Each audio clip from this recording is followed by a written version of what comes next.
लेकिन एक second sound కోయ్ కోయ్ కోయ్ ఏయ్ హలో హలో అన్న, మీరు ఇక్కడ ఒకటి పాంప్లెంట్ అంటించారు కదా, భార్య వల్ల బాధపడుతున్నారా అని. అవును. అన్న, నా భార్యతో నాకు బాగా బాధ ఉందన్న, ఏం చేయాలన్నా? ఏం చేయకు, సపరేకుండు. అసలు అప్పుడు ఈ పాంప్లెంట్ ఎందుకు పెట్టినావు?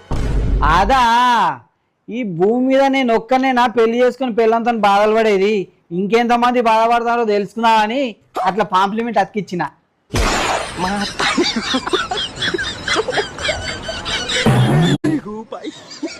అంటే నేను ఒక్కని కాదు, నా సంటోళ్ళు బొచ్చెడు మంది ఉన్నారు, మనం భయపడాల్సిన అవసరం లేదు.